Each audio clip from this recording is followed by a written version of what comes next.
그동안은 정말 얼토당토 안 한 일을 우린 도둑질 당하고 당한 것입니다. 그렇기 때문에 끝까지 이 여사를 몰아 검찰이 똑바로 수사하고 언론이 공정하게 보도할 수 있도록 여기 계신 국민 여러분들께서 끝까지 응원해 주시고 함께 싸워 주십시오. 네, 우리 쉐마님 다음 순서 소개시켜 주세요. 예.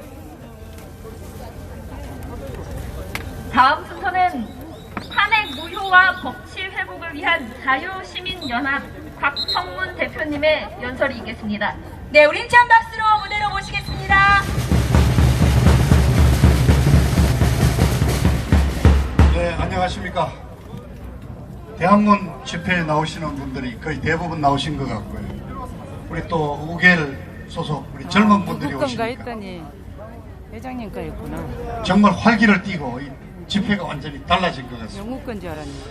자, 지금 우리가 부정선거 규탄에 지금 매여 있습니다. 이건 뭐 꼼짝 빼도 박도 할 수 없는 모든 부정 사례가 다 드러났는데도 그렇습니다. 미통당 꼼짝도 하지 않고 있습니다. 차라리 침묵을 지키고 있으면 좋은데, 자, 이준석이, 하태경이, 뭐 김세연이 이런 자들이 나서서 오히려 민경욱 의원을 비난을 하고 무슨 환상 속에서 살고 있다는 둥, 오히려 민주당, 지금 입 다물고 있는 민주당의 이중대 노릇이 아니라 민주당 대변인 노릇을 하고 있는 이 현실을 여러분 우리가 어떻게 받아들여야 되겠습니까? 자, 저는 우선 오늘 좀 돌아가는 얘기를 조금 하겠습니다. 자, 자체에서 180석, 범좌파 연합 190석이라는 막대한 의석을 얻은 이 좌파 민주당이 다음 주 6월 1일 21대 국회가 시작이 되면 도대체 이 대한민국을 어디로 끌고 가겠습니까? 여러분, 최강욱이라는 청와대 비서관 기억하십니까? 이 친구 조국이 아들놈 인턴 서류를 조작해준 혐의로 지금 기소가 되어 있는데 이번에 국회의원 비례대표 당선이 됐습니다. 당선이 되자마자 이 친구가 한 첫 번째 말이 윤석열 검찰을 비난을 하면서 이제 세상이 바뀌었다는 것을 한번 보여주겠다고 분명히 얘기했습니다. 그렇습니다. 자, 190석을 차지한 이 좌빨 연합은 이제 세상을 바꿀 겁니다. 근데 어떻게 바꾸겠습니까? 한마디로 말해서 뒤집어 엎기 쇼를 이제 벌이게 되어 있습니다. 우선 역사를 뒤집어 엎고 진실을 뒤집어 엎고 체제를 아예 뒤집어 엎는 일을 하고 있습니다. 제가 아주 우려스러운 최근의 일 세 가지를 말씀을 드리겠습니다. 자, 첫 번째, 한명숙 총리를 기억하십니까? 한명숙. 노무현 임기 후반에 2년 동안 총리를 지낸 한명숙이가 총리 재적 시절에 건설업자로부터 돈을 9억이 넘는 뇌물을 받은 것으로 2010년에 기소가 됐는데 재판을 엄청 끌었습니다. 5년이나 끌어가지고 결국 15년에 대법원에서 징역 2년에 추징금 8억 8천만 원을 선고를 받고 2년 동안 징역 살고 나왔습니다. 그런데 갑자기 지금 민주당 원내대표인 김태년이가 며칠 전에 한명숙 총리 내용을 들여다봤더니 검찰의 아주 강압적인 수사로 조작된 내용이기 때문에 그냥 둘 수 없다. 이걸 뒤집어야 된다는 겁니다. 말도 안 돼. 그런데 여러분, 뒤집었겠다고 한 얘기가 그 돈을 줬다는 건설업자 한모라는 사장이 어느 한참 후죠. 정권이 바뀌고 난 이후에 어느 뭐 유튜브 이런 데서 그때 검찰이 나를 뭐 어떻게 회유했다는 이런 일부 발언이 남긴 비망록이라는 녹음이 테이프가 있습니다. 그걸 가지고 얘기를 하는데 이미 이 내용은 대법원 재판 때, 대법원 재판 5년을 끄는 동안에 다 제출이 됐었고, 그리고 이 한 사장은 2년 전에 이미 세상 떠났어요. 그래서 지금 법조계 인사들은 재심의 이유가 없다, 새로운 어떤 증거가 없다, 재심의 사유도 되지 않는다 그러는데 얘들은 지금 한명숙의 재판을 뒤집어 엎겠다는 것입니다. 한마디로 이제 법도 진영 논리에 의해서 우리에게 유리하면은 그거는 올바르고 정의로운 것이고 상대방 적군에게 이로운 것은 잘못된 거다. 사법부를 완전히 장악하겠다는 그런 얘기를 합니다. 자, 그런데 여러분 왜 한명숙에 대해서 이렇게 애들이 집착을 할까요? 내용을 알고 가셔야죠. 한명숙이 남편이 있습니다. 박성준이라고 성공회대학 교수인데 이분보다는 신영복이를 알아야 됩니다.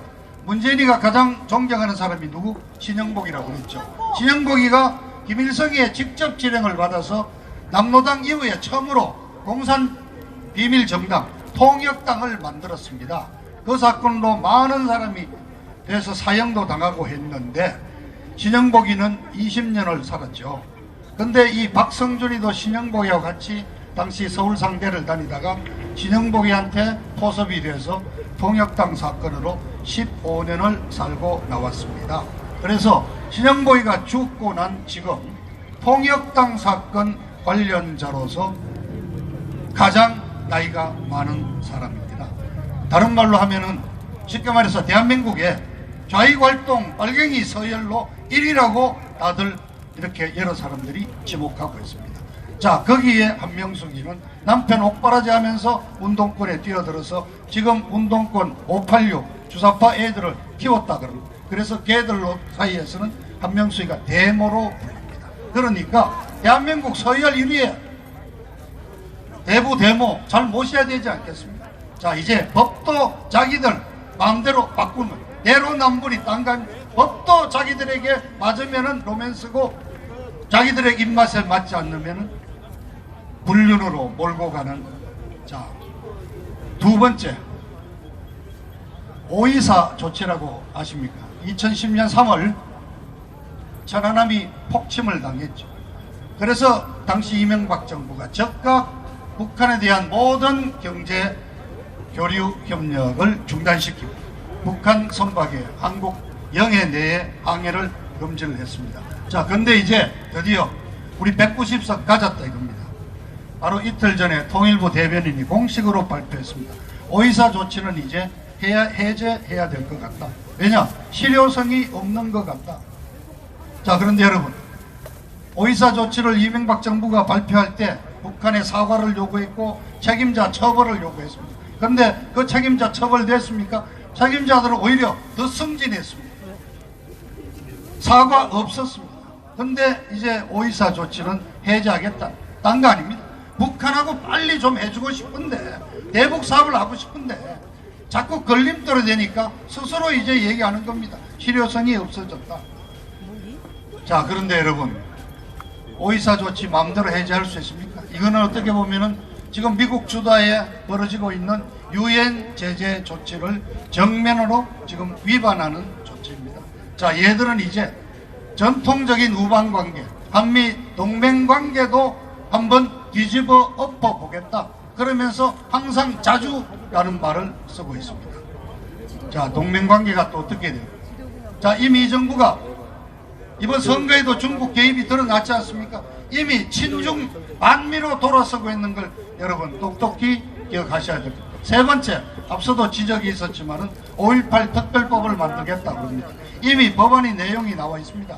발의 의원도 정해져 있는데 내용은 이렇습니다. 그들의 말을 빌려서 5.18을 부인하거나 비난하거나 비방하거나 왜곡하거나 허위 사실을 유포하는 경우 징역 7년 이하, 벌금 7천만 원 이하를 매기도록 되어 있습니다.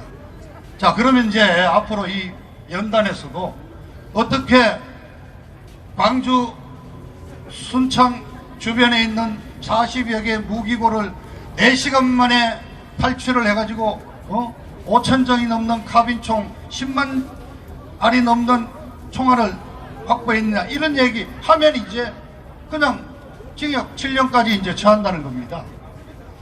자, 대한민국에는 그동안 지난 정치판에 30년 가까이 금기어가 3가지가 있었습니다. 바로 첫 번째가 이 5.18을 비난하는 거예요.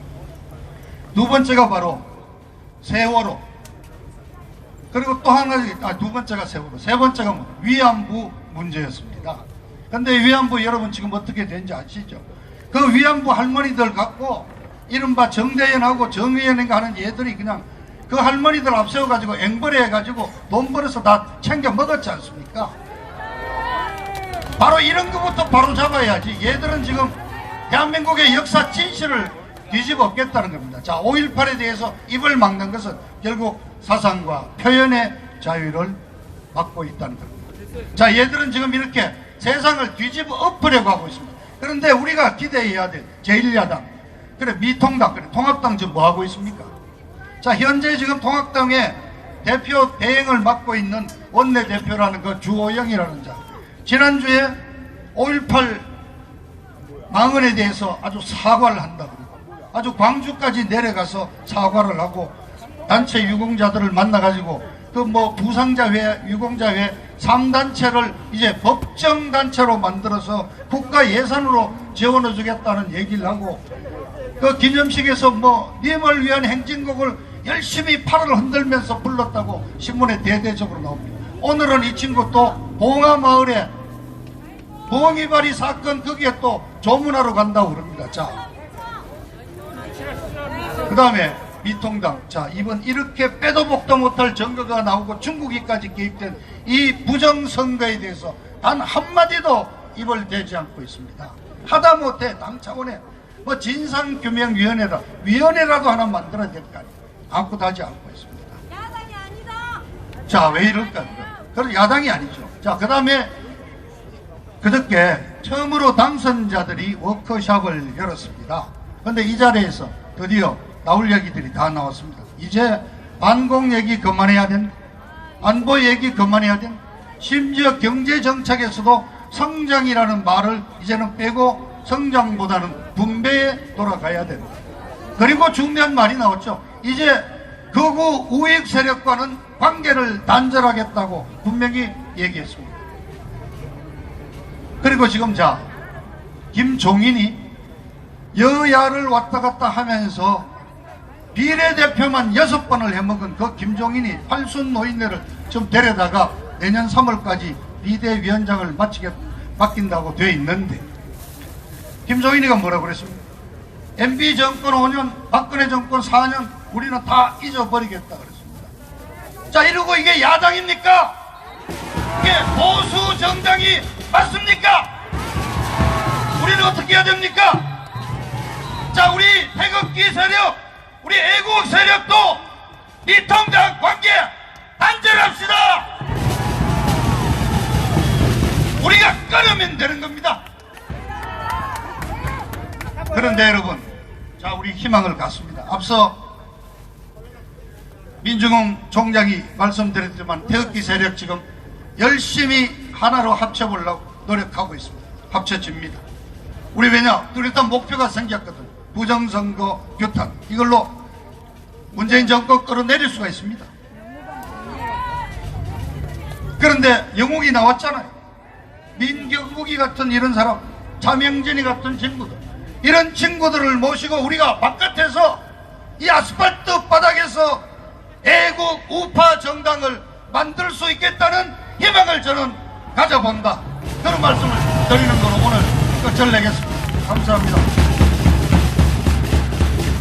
네, 우리 박성문 대표님께 다시 한번 박수 부탁드립니다. 네, 감사합니다. 말씀 중간에 잠깐 하셨지만 미래통합당의 지금 행동이 너무나 마음에 들지 않고 이해되지 않습니다. 침묵할 뿐 아니라 하태경이나 이준석 같은 사람들은 민경욱 의원님을 오히려 공격하고 있죠. 정말 이런 사람들이 자유 보수 우파의 가치를 가지고 있는 미래통합당에 합당한 사람인지 다시 한번 물어보고 싶습니다. 이제 국민들이 속지 않습니다. 거짓의 탈을 쓴 사람들은 자유 우파 보수당에서 퇴출시켜야 할 것입니다. 네, 좋은 말씀 감사합니다. 다음으로는 잠시 광고 사항 하나 있겠습니다. 저희 DC 인사이드 우한 갤러리에서 의견 제의가 나와서 안내 말씀드리겠습니다. 매일 오전 10시, 오후 8시 정각에 4.15 부정선거를